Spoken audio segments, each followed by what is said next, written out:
नमस्कार, चुनावी विश्लेषण में आपका स्वागत है। और तेलंगाना को लेकर जो ओपिनियन पोल है उस हिसाब से खलबली दिखाई दे रही है, क्योंकि 119 सीटों का जो गणित सामने आ रहा है वो चौंकाने वाला सामना आ रहा है। क्योंकि तेलंगाना में इस बार किसके बीच कड़ी टक्कर होगी और किसके पक्ष में आंकड़े जा सकते हैं, इस बार तेलंगाना को लेकर अपने अपने जीत के दावे सामने आ रहे हैं। तो किसके बीच कड़ी टक्कर दिखाई देगी? क्या कांग्रेस विशेष बीजेपी और बीआरएस में कड़ी टक्कर है, या कांग्रेस और बीआरएस में टक्कर देखने को मिलेगी? क्या भारतीय जनता पार्टी और बीआरएस के बीच ही टक्कर देखने को मिलेगी? इस पर महत्वपूर्ण आंकड़े सामने आ रहे हैं, क्योंकि जब से सरकार बनी है तेलंगाना में तब से बीआरएस की यहां पर सरकार रही है। तो इस बार जनता क्या बदलाव करेगी, जो मांग यहां पर अन्य राज्यों पर रही है?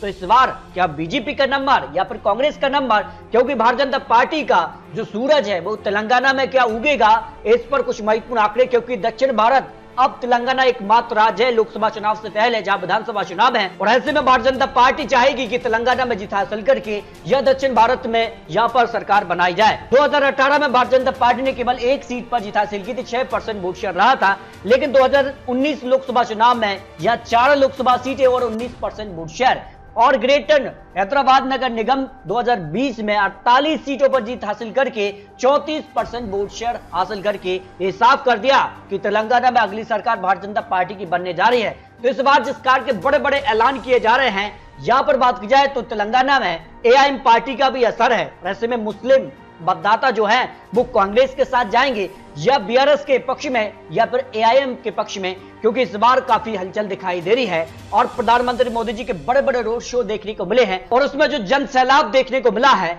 उस हिसाब से क्या कुछ आंकड़ा बनेगा। और उत्तर प्रदेश के योगी आदित्यनाथ बुलडोजर बाबा के नाम से जाने जाते हैं, और केसीआर विशेष बुलडोजर बाबा के बीच भी आमने सामने की टक्कर में क्या कुछ आंकड़ा देखने को मिलेगा। जबकि कांग्रेस भी इस बार चुनावी मैदान में पूरे दमखट के साथ चुनावी मैदान में है। तो कांग्रेस क्या सरकार बनाने जा रही है, इस पर कुछ महत्वपूर्ण आंकड़े। क्योंकि कांग्रेस ने यहां पर किसानों को 15,000 रुपए प्रति वर्ष, इसके अलावा कई बड़े ऐलान यहां पर किए हैं। प्रियंका गांधी भी लगातार यहां पर जो है तेलंगाना दौरों पर रहे हैं, और सोनिया गांधी भी। इसके अलावा बात की जाए तो जिसका से अब यहां पर भारतीय जनता पार्टी के बड़े बड़े दिग्गज नेता अमित शाह जी हो, प्रधानमंत्री मोदी जी हो, बड़े बड़े ऐलान किए हैं, जिसमें सालाना 4 सिलेंडर फ्री उज्ज्वला योजना के तहत भारतीय जनता पार्टी देगी। महिलाओं को 10,000 सरकारी नौकरियां, मुसलमानों को 4% आरक्षण जो है उसको खत्म करेगी, ओबीसी सीएम बनाएंगे यहां पर तेलंगाना में। इसके अलावा किसानों को और यहां पर बेरोजगारों को लेकर भी बड़े बड़े ऐलान भारतीय जनता पार्टी ने किए हैं। लेकिन केसीआर को बड़ा झटका चुनाव यानी वोटिंग से ठीक पहले लगा है, क्योंकि यहां पर जो उनकी योजना है किसानों को हर वर्ष 10,000 रुपए देने की, इसकी यहां पर जो किस्त थी उस पर चुनाव आयोग ने रोक लगा दी है। तो इसे एक बड़ा इफेक्ट माना जा रहा है। तो तेलंगाना में इस बार किसकी सरकार? विधानसभा चुनाव को लेकर यहां पर 4 राज्यों पर वोटिंग हो चुकी है, लेकिन तेलंगाना पर अभी भी बाकी है, और बड़े बड़े ऐलान बड़े बड़े दिग्गज नेता उतर रहे हैं। तो बीआरएस ने 2018 में 88 सीटों पर जीत हासिल की थी, यहां पर 46% वोट शेयर रहा था।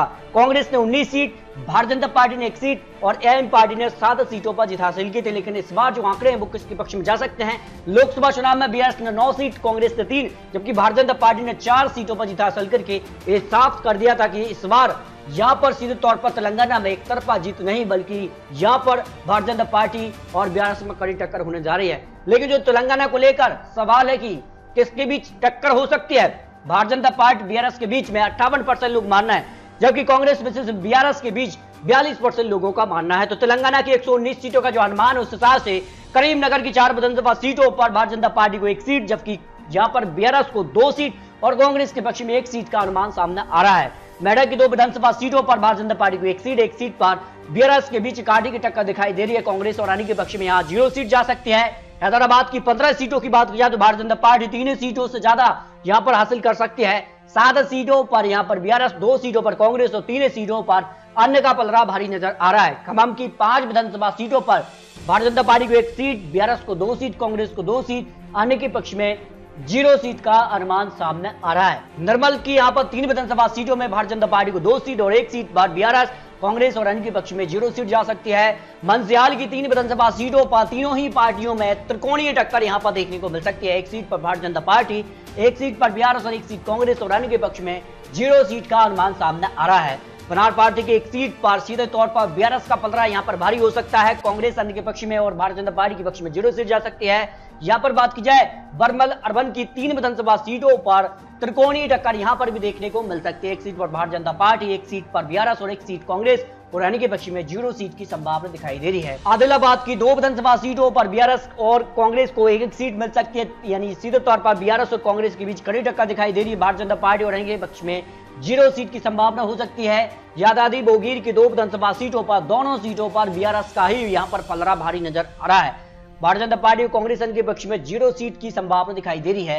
रजना सिलसिला की 2 विधानसभा सीटों पर एक सीट पर भारतीय जनता पार्टी तो एक सीट पर बीआरएस और अन्य के पक्ष में 0 सीट, कांग्रेस को भी 0 सीट का अनुमान सामने आ रहा है। यहां पर बात की जाए बरमल ग्रामीण की 2 विधानसभा सीटों पर दोनों सीटों पर बीआरएस का ही पलड़ा यहां पर भारी नजर आ रहा है। निजामाबाद की 6 विधानसभा सीटों पर एक सीट पर भारतीय जनता पार्टी, 3 सीटों पर बीआरएस और एक सीट कांग्रेस के पक्ष में और एक सीट यहां पर अन्य के पक्ष में जाने का अनुमान सामने आ रहा है। जहां गतियाल की 3 विधानसभा सीटों पर भी यहां पर त्रिकोणीय टक्कर यहां पर देखने को मिल सकती है। एक सीट पर भारतीय जनता पार्टी, एक सीट कांग्रेस और एक सीट पर बीआरएस, आने के पक्ष में 0 सीट की संभावना दिखाई दे रही है।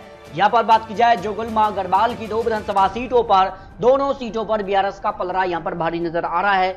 भारतीय जनता पार्टी और कांग्रेस के पक्ष में 0-0 सीट की संभावना हो सकती है। सिद्धपेट की 4 विधानसभा सीटों पर एक seat Bharatiya Janata party, 2 seat पर बीआरएस और एक सीट कांग्रेस के बीच यानी त्रिकोणीय टक्कर यहां पर देखने को मिल सकती है।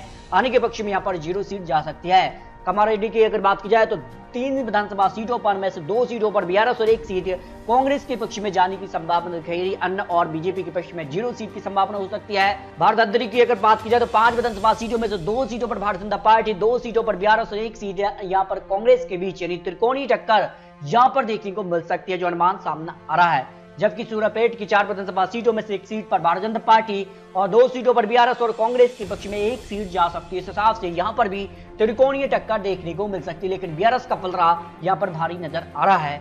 यहां पर बात की जाए जयशंकर भूपापल्ली की 2 विधानसभा सीटों में से एक सीट पर बीआरएस तो एक सीट पर कांग्रेस का पलड़ा भारी नजर आ रहा है, यानी कांग्रेस और बीआरएस के बीच कड़ी टक्कर यहां पर देखने को मिल सकती है। अगर बात की जाए नलगौड़ा की यहां पर 6 विधानसभा सीटों में से एक सीट पर भारतीय जनता पार्टी तो 3 सीटों पर बीआरएस और 2 सीटों पर कांग्रेस के बीच कड़ी टक्कर दिखाई दे रही है, यानी त्रिकोणीय टक्कर यहां पर बीजेपी, बीआरएस और कांग्रेस के बीच देखने को मिल सकती है। आने के पक्ष में यहां पर 0 सीट की संभावना दिखाई दे रही है। कुमारम भीम की 2 विधानसभा सीटों में से एक सीट बीआरएस और एक सीट पर कांग्रेस का पलड़ा भारी हो सकता है। कांग्रेस के पक्ष में यहां पर 0-0 सीट की संभावना हो सकती है, यानी भारतीय जनता पार्टी और बीआरएस के बीच यहां पर कड़ी टक्कर देखने को मिल सकती है।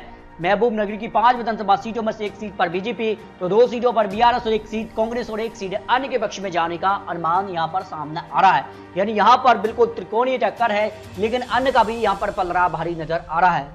भाई इस तरह से अगर बात की जाए तेलंगाना को लेकर 119 सीटों का जो ताजा और महत्वपूर्ण आंकड़े सामने आ रहा है, उसमें 20 से 25 सीटों पर भारतीय जनता पार्टी यहां पर भारी नजर आ रही है, तो 45 से 60 सीटों पर बीआरएस का पलड़ा भारी है, तो 30 से 40 सीटों पर कांग्रेस भी यहां पर कड़ी टक्कर देती नजर आ रही है। यहां पर 5 से 10 सीटों पर अन्य का भी पलड़ा यहां पर भारी हो सकता है।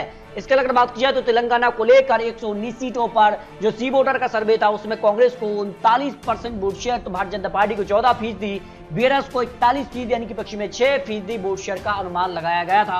उस हिसाब से सीटों की बात की जाए तो तेलंगाना की 119 सीटों के लिए यहां पर कांग्रेस को 48 से 60 सीटों का अनुमान सामने आ रहा है। वहीं भारतीय जनता पार्टी को 5 से 11 सीटों पर, बीआरएस का 43 से 55 सीट और अन्य के पक्ष में 5 से 11 सीटों का अनुमान सामने आ रहा है। इस हिसाब से अगर बात की जाए तो तेलंगाना में कांग्रेस सबसे बड़ी पार्टी बन सकती है, लेकिन बीआरएस कड़ी टक्कर देती नजर आ रही है। तो तेलंगाना में अगली सरकार किसकी बनेगी ये काफी महत्वपूर्ण हो जाता है। फिलहाल ये चुनावी आंकड़े, चुनावी अनुमान सामने आ रहा है, क्योंकि अपने अपने जीत के दावे किए जा रहे हैं। तो तेलंगाना में अगली सरकार किसकी बनने जा रही है? तेलंगाना में टीआरएस से अब बीआरएस हो चुकी पार्टी क्या एक बार फिर से यहाँ पर हैट्रिक की तरफ बढ़ने जा रही है? क्योंकि अब तक तेलंगाना में जो सरकार है वो केसीआर की ही सरकार है। तो ऐसे में क्या यह बदलाव करेगी जनता?